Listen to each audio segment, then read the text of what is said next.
Hello YouTube，我係 Carlos。咁唔好理我個頭點解咁水，因為啱沖完涼。咁大家其實事情咧就係有啲咧都係意料之外嘅，你從來咧唔會意料到啲事會發生嘅，就係我同 Horace 鬧咗交。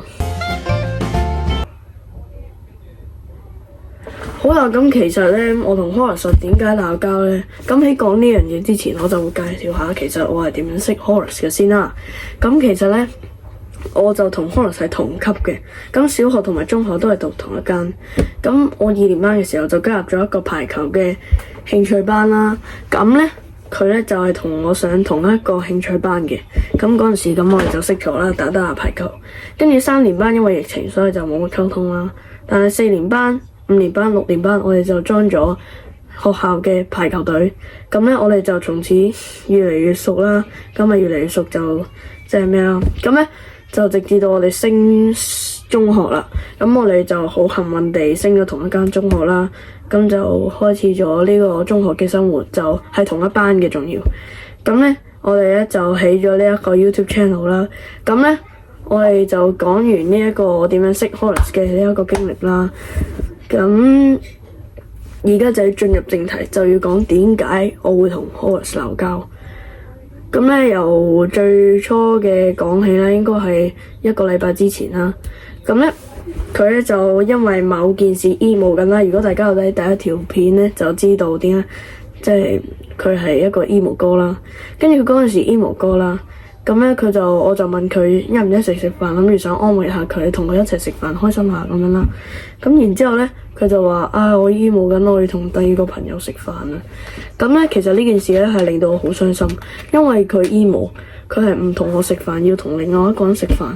咁我就即係感覺到係俾人拋棄啦，即係俾 Horace 拋棄啦。咁所以從此呢件事我就嬲咗。然之後我嬲完之後咧，喺今日嘅小息嗰度咧，咁佢咧就小息撩我去打機啦，去唔知做乜啦。然之後咧，我就一支箭咁樣衝咗落去食麵。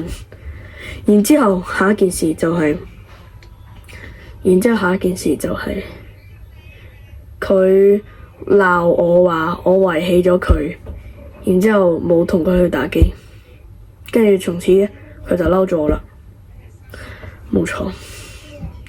冇錯，然之後今日嘅午飯，我唔同佢食1日，即係唔想去佢屋企食1日。然之後佢就更加火上加火，唔係，總之係咯，火上加火啦，即係俾即係再加啲嚴重嘅事情去令到呢件事更加嚴重啦。咁佢就越嚟越猛，跟住就嬲咗我啦。咁我疑惑嘅問題就嚟啦，就係點解佢拋棄我就得，即係佢覺得自己冇錯啦，但係我拋棄佢就唔得咧？咁點解咧？咁關於呢件事咧，我都有問翻 Horace 話，咁你上次咁你都話拋棄我同第二個朋友食啦，跟住佢就話答我冇。咁呢件事咧就好令我困擾啦，即係我聽到呢一句之後，好似俾個我真係唔知點形容呢件事。總之真係，我識咗一個咁耐嘅朋友，估唔到佢會咁樣對我。咁咧呢件事咧就係我哋 channel 嘅內訌啦。咁我咧亦都希望呢件事。唔好講呢樣嘢住。首先我道咗歉先啦。咁對唔住 Horace， 我今日係遺棄咗你，自己去咗食 lunch， 係對唔住嘅。咁咧呢件事之後咧，咁我就希望 Horace 可以睇到呢條片啦。咁咧亦都希望呢件事就快啲瓦解，咁就唔好內訌。咁拍片嘅時候就唔好內訌，咁費事令你哋觀眾睇得唔舒服啦，係咪先？咁我哋鬧住交咁拍片，大家都唔會睇到舒服噶啦，係咪先？好啦，唔好講咁多啦。咁咧，如果中意我哋嘅片，記得 like、share 同埋 subscribe。咁我哋咧就下條片再見啦。講笑，呢條片呢，其實講嘅嘢係假嘅。講笑，呢條片呢，其實講嘅嘢係真嘅。講笑，呢條片講嘅嘢其實呢係假嘅。